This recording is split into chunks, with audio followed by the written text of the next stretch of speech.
যারা কালকে আমাদের ভাই বোনদেরকে, শুধু ভাইদের গায়ে না, আমাদের মায়েদের গায়েও তারা হাত তুলেছে, আমরা তার তীব্র নিন্দা জানাই। ওরা কি মায়ের পেট থেকে জন্ম নেয় নাই? ওদের ঘরে কি মা বোন নাই? মা বোনদের প্রতি সামান্য সম্মান দেখানো, নিশ্চয়ই তারা পরিবার থেকে সেই শিক্ষা পেয়েছে। আপনারা সবাই জানেন, গতকাল ঢাকা 15 নির্বাচনী এলাকার যে এলাকাটা মিরপুর এবং কাফরুল নিয়ে গঠিত, সেই এলাকায় সকাল 11টার দিকে একটা ঘটনা ঘটে, আবার বিকালের দিকে আরেকটা ঘটনা ঘটে। দুইটা ঘটনাই জামাত ইসলামের নারী কর্মী এবং দায়িত্বশীলদের উপরে অত্যন্ত বেদনাদায়কভাবে বিএনপির লোকেরা হামলা চালায় এবং তাদেরকে আবদ্ধ করেও রাখে। পরে আইন শৃঙ্খলা বাহিনী এবং আমাদের লোকদের উপস্থিতিতে তারা মুক্তি পান। এই জায়গাটায় তারা ক্ষান্ত হয়নি। তারা আমাদের নেতাকর্মীদের উপরে হামলা চালায় দেশীয় অস্ত্র দিয়ে। তাদের মধ্যে অন্তত 16 জন গুরুতর আহত হন। আহতদেরকে চিকিৎসা দেওয়া হয়। তাদের মধ্যে কয়েকজন এখানে ভর্তি আছে। আমরা তাদেরকে দেখতে এসেছি। আর এখানে সব মিলিয়ে 25 জন চিকিৎসা দিয়েছেন। কেন এমনটা ঘটল? নির্বাচনী প্রচারণা ইনশাল্লাহ আগামীকাল থেকে পূর্ণ উদ্যোগে শুরু হবে। আমরা দেশে একটা শান্তিপূর্ণ, একটা সুষ্ঠু নির্বাচন চাই, যেই নির্বাচনে জনমতের প্রতিফলন ঘটবে, মানুষ স্বস্তির সাথে ভোট দিতে পারবে, কোনো ভয়ভীতির পরিবেশ থাকবে না, এমন একটা নির্বাচন আমরা চাচ্ছি। যুক্তির খাতিরে যদি ধরে নেওয়া হয় যে আমাদের দলের কেউ নির্বাচনী আচরণবিধি লঙ্ঘন করেছে, এর জন্য যথাযথ কর্তৃপক্ষ আছে, তারা কর্তৃপক্ষকে বলবেন।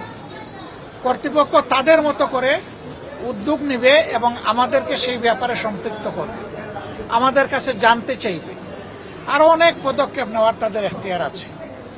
কিন্তু কোনো ব্যক্তি বা দলের কোনো ধরনের কোনো এখতিয়ার নাই এই ব্যাপারে কোনো মব সৃষ্টি করার।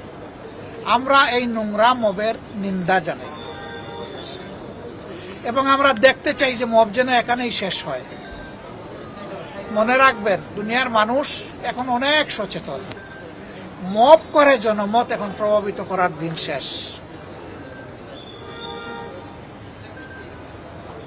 সবাই জনগণের কাছে যাবে, নিজের বক্তব্য নিয়ে যাবে, দলের অঙ্গীকার নিয়ে যাবে, নিজের চরিত্র নিয়ে যাবে, নিজের কার্যক্রম নিয়ে উপস্থিত হবে। জনগণ অতীত বর্তমান বিবেচনা করে ভবিষ্যতে কার উপর আস্থা রাখবে সেই সিদ্ধান্ত নেবে। আমাদের অঙ্গীকার একেবারেই স্পষ্ট। আমরা একটা দুর্নীতি, দুঃশাসন মুক্ত, ন্যায় ইনসাফ ভিত্তিক আমরা একটা সমাজ গড়তে চাই, যেই সমাজে ফ্যাসিজম আর ফিরে আসবে না। এর জন্য আমরা দুটো নির্বাচন একসাথে অংশগ্রহণ করব। একটি জাতীয় সংসদ নির্বাচন আর একটি হচ্ছে রেফারেন্ডাম। আজকে আমি নির্বাচনের ব্যাপারে কিছু বলবো না, এটা আচরণবিধির লঙ্ঘন হবে। ওটা কালকে থেকে বলা শুরু করবো ইনশাল্লাহ। কিন্তু শুধু এই আসনে না, 300 আসনে যারা নির্বাচনে অংশগ্রহণ করছেন তাদের সকলের প্রতি আমাদের অনুরোধ, প্লিজ জনগণের প্রতি আস্থা রাখুন। জনগণকে শান্তিপূর্ণভাবে সিদ্ধান্ত নিয়ে তার ভোট তার পছন্দ মতো প্রতীক এবং বাক্সে পৌঁছানোর সুযোগ দিন। এর মাধ্যমে যেই নির্বাচিত হয়ে আসবে, সকল রাজনৈতিক দলের দায়িত্ব হবে তাকে সহযোগিতা করা, তাকে অভিনন্দন জানানো। কিন্তু এখনই যদি সেই 15.5 বছরের কায়দায় আবার নির্বাচনী ময়দানকে উলট পালট করে দেওয়া হয়, তাহলে জাগ্রত যুব সমাজ কাউকে ক্ষমা করে। তারা তো মুখের রক্ত দিয়েই পরিবর্তন এনেছে। দেশবাসী আমরা তাদের সাথে ছিলাম, নেতৃত্ব তারাই দিয়েছে। যে যুবকরা যুবতীরা নেতৃত্ব দিয়েছে, যাদের বয়স 30-35 বছর হয়ে গেছে, 18 বছর বয়স থেকে তার ভোট দেওয়ার অধিকার প্রতিষ্ঠিত হয়েছে, কিন্তু আজ পর্যন্ত তারা একটা ভোট দিতে পারে না। একজন নাগরিকের সবচেয়ে বড় অধিকার হলো তার ভোটের অধিকার। সেই অধিকারই কেড়ে নেওয়া হয়েছে। একই কায়দায় এখন যদি কেউ আবার আমার ভোট আমি দিব, তোমারটাও আমি দিব, এই স্লোগান দিয়ে যদি কেউ ভোটের ময়দানে নামেন, এই যুব সমাজ তাদেরকে ভোটের মাধ্যমে, ব্যালটের মাধ্যমে সমুচিত জবাব দেবে।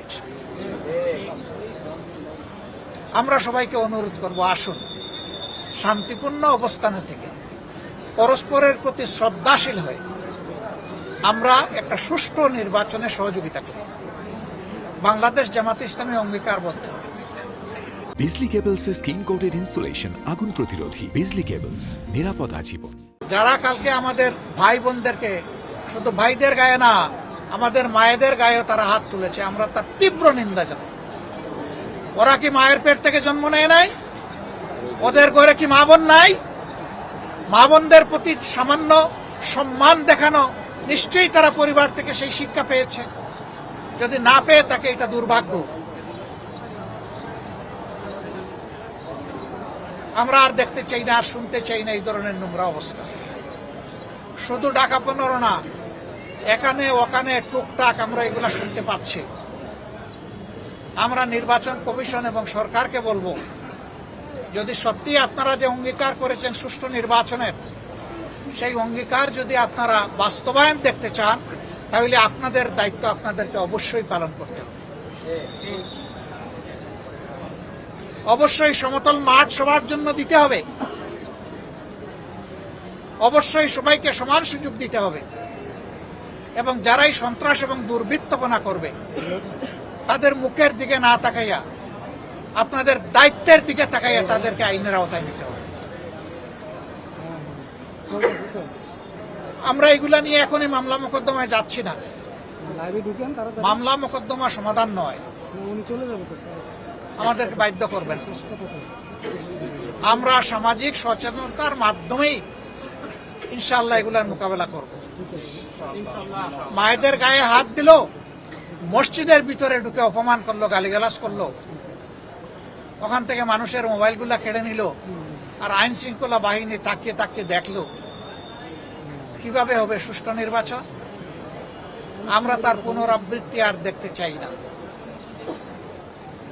আমরা চাই সবাই যার যার জায়গায় নাগরিক দায়িত্ব এবং যেখানে প্রশাসনিক দায়িত্ব আছে সেই দায়িত্ব সুষ্ঠুভাবে পালন করব। আমরা কথা দিচ্ছি, সুষ্ঠু নির্বাচনের জন্য আমাদের পক্ষ থেকে সম্ভব সকল কিছু আমরা সহযোগিতা দেব ইনশাআল্লাহ। মাথা কখন গরম হয়? যখন চোখে অন্ধকার দেখা যায়। আমরা আমাদের জনগণের উপর আলহামদুলিল্লাহ পূর্ণ আস্থা রাখি। আমরা বিশ্বাস করি মানবিক বাংলাদেশ, যুব সমাজের আকাঙ্ক্ষার বাংলাদেশ, একটা নিরাপত্তার বাংলাদেশ মা বোনদের জন্য, আমাদের যুব সমাজের হাতে কাজ তুলে দেওয়ার জন্য যে বাংলাদেশের অঙ্গীকার বাংলাদেশ জামাতে ইসলামী নিয়ে যাচ্ছে, এইটাই যদি কারো মাথা গরমের কারণ হয়ে থাকে, আমরা বলবো আরো ভালো জিনিস নিয়ে আসেন। আমাদের আপত্তি নাই তো। আপনাদের কর্মসূচি যদি জনগণ কবুল করে নেয়, আমরা খুশি, আমাদের কোনো আপত্তি নাই। কিন্তু আমাদের কর্মসূচিতে মেহরবানি করে কেউ বাধা দেবেন, আমাদেরটা আমাদের মতো করে করতে দেন। বন্ধুগণ, আপনারা কষ্ট করে এতক্ষণ অপেক্ষা করেছেন।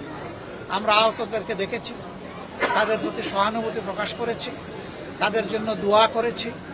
আমরা চাই না কোনো মায়ের সন্তান, কোনো বোনের স্বামী, কোনো সন্তানের বাপ, কোনো সন্তানের মা এবং বোন সেইভাবে আর এই ধরনের বিব্রতকর পরিস্থিতির, অনাকাঙ্ক্ষিত পরিস্থিতির শিকার হন, এটা আমরা চাই না।